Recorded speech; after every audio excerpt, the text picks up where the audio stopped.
Tere tulemast tagasi.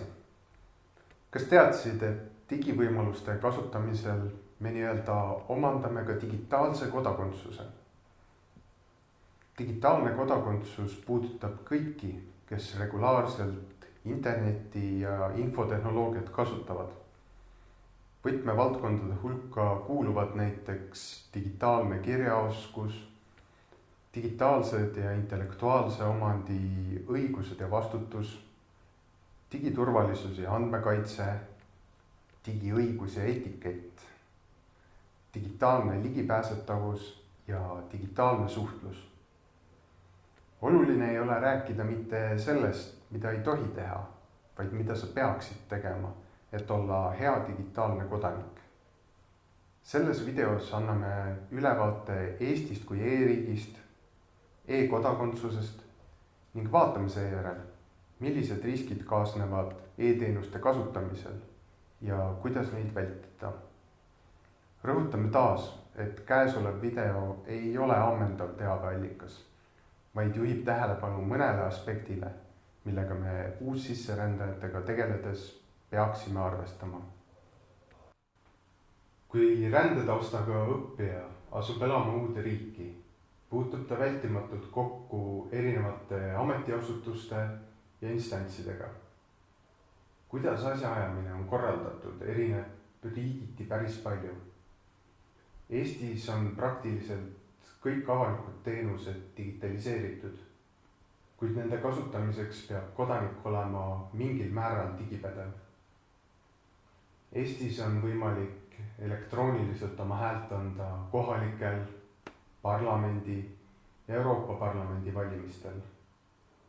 Lisaks esitada digitaalselt tuludeklaratsiooni, asutada ettevõtet, taotleda ja allkirjastada dokumente, näha kõiki enda terviseandmeid ja enda kohta väljastatud tervisedokumente, leida lapsele lasteaiakoht ja palju muud.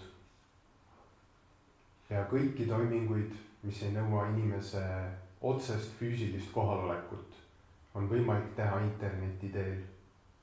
Täielik ülevaate Eesti e-teenustest leiate siit. Lisaks on igal maailma kodanikul võimalik taotleda unikaalset Eesti Vabariigi e-residentsust, mis on valitsuse poolt antav digitaalne identiteet ja staatus. E-residentsus pakub ettevõtjatele ja vabakutselistele ligipääsu Eesti digitaalsele ärikeskkonnale, võimaldades luua ja hallata oma ärisid distantsilt. Kuidas Eesti e-residendiks saada? Vaadake siit. Eestis on ID-kaart kõige tähtsam isiklik autentimise vahend. Kõiki dokumente on võimalik digitaalselt allkirjastada. Digitaalne allkiri on võrdne tavalise allkirjaga. ID-kaarti saab kasutada ka paljude poodide kliendikaardina. Selle video alt leiad viiteid selgitavatele videotele, kuidas ID-kaart ja elektrooniline identiteet täpsemalt toimivad. ID-kaardi kasutamise turvariskide vähendamisel on roll nii riigil kui ka kodanikel. Pidev riigipoolne tarkvara arendamine ja turvaaukude ennetamine tähendab kodanikele kohustust tarkvara ja sertifikaate ajakohasena hoida. Uuendamata säilib kodanikul küll isikutuvastamise funktsioon, aga ta ei saa värskendamiseni e-teenuseid kasutada. Hooletusega seotud riskid on kasutaja enda hallata. Riikliku elektroonilise identiteedi vargus on võimatu ligipääsuta PIN-koodidele ning e-ID vahendile, mistõttu selline pettus inimese teadmata on praktiliselt võimatu. Siin ongi sobiv koht taas rõhutada, et sinu PIN-koodid kuuluvad ainult sulle ja kui sa neid meelega või kogemata ei jaga, on sinu elektrooniline identiteet kaitstud. Sama kehtib ka näiteks Smart-ID ja mobiil-ID puhul. oma andmete kaitsmisest rääkisime lähemalt esimeses videos.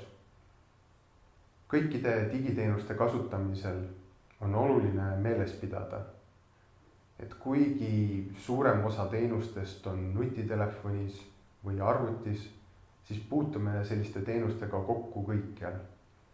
Näiteks bussis sõidu eest makstes tuleb bussikaart rahakotist välja võtta, et vältida tahtmatuid topeltmakseid. On ka teenuseid, mis ongi kättesaadavad vaid elektrooniliselt. Eestis on õpetajate, õpilaste ja lapsevanemate jaoks kasutusel koolihaldussüsteem e-kool. E-kooliga seoses peaks kõikide õppijate tähelepanu taas juhtima sellele, et siin kehtivad turvalisuse põhireeglid. Lapsevanemal on oma konto ja ta peab sealt alati välja logima. Kui lapsevanem on sinna sisse logitud või paroolid on salvestatud, saavad lapsed omale näiteks ise puudumistõendeid kirjutada. Väga sage on olukord, kus vanem vajab erinevates e-keskkondades lapse abi ning siin võib tekkida olukord, kus lapsel tekib kiusatus seda ära kasutada. Leidub spordiklubisid, kus ühe äpi kaudu saab klubiga liituda, ekraanil kuvatava QR-koodi abil klubisse siseneda või Facebooki kaudu sisse logides näha nägude ja nimedega inimesi, kes hetkel treeningsaalis viibivad. Aga kui sina saad rakendusest teisi jälgida, siis saavad seda teha ka nemad. Erinevate teenuste eest maksmiseks rakendusi kasutades tasub meeles pidada, et see on küll väga mugav, kuid kui olete oma krediitkaardi andmed salvestanud, kasutab rakendus neid järgmine kord automaatselt. Teenuste eest maksmiseks ja ka teiste rahaga seotud toimingutega tutvumiseks on oluline interneti või mobiilipangas iseseisvalt hakkama saamine. Samuti on väga oluline ennast pärast panga leheküljelt välja logida. Tuletame ka meelde, et pangad ei saada kontotoimingutega seotud faile sulle e-maili kaudu. Väldi võimalusel ülekandeid ka avalikus wifi võrgus. Kasuta võimalusel avalikes kohtades wifi asemel mobiilset andmesidet, eriti tundliku info sisestamisel. Eemalda vähemalt kord poole aasta jooksul mittevajalikud wifi võrgud. Tegevus, mida nii päriselus kui ka keeletundides palju tehakse, on erinevate e-poodide külastamine, et võrrelda hindu ja kaupu ning muidugi soodsaid oste teha. Kui sa õpetajana tutvustad keskkonda, siis sa vaikimisi suunad ka seda kasutama ja peaksid rääkima, mis sellega kaasneda võib. Kuidas tunda ära turvalist e-poodi? Turvalise veebilehekülje tunneb ära, kui kohe alguses leheküljele sisenedes märkate aadressiribal krüpteeritud turvaprotokolli viidet, tavaluku märki või HTTPS-i. See viitab, et külastatava lehe kasutamine on krüpteeritud ja sealsed andmed ei ole kohe nähtavad mittesoovitud isikutele. Sama kehtib ka e-poodide puhul. Teine tunnus, mille järgi võib e-poe usaldusväärsust vaadata, on ettevõtte juriidiliste andmete ja kontakti olemasolu nähtaval kohal.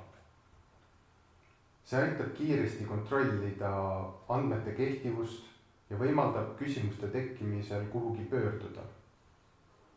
E-poel peaksid olema kirjas ostutingimused, privaatsus ja isikuandmete kasutamise tingimused, täielik info toote hinna, tarne ja tagastamise kohta. Lisaks on oluline, et kui makse ei toimu pangalingi kaudu, küsitakse krediitkaardi CVC koodi. Kindlasti ei tasu krediitkaardi andmeid salvestada. Tarbijakaitseorganisatsioonid avaldavad ka nimekirju ettevõtetest, kelle e-poodide kasutamisel on klientidel korduvalt tekkinud tõsiseid probleeme. Me teeme turvalisuse valikuid kogu aeg, aga ei pruugi neid mõtestada. Seepärast on seda hea läbi katsetada nii õpetajal kui ka õppijatel. Too mu õppijatele 3 e-poe näidet ja lase neil tuvastada, milline tundub kõige turvalisem ja milline kõige ebaturvalisem. Täpsem ülesande kirjeldus asub mooduli foorumis.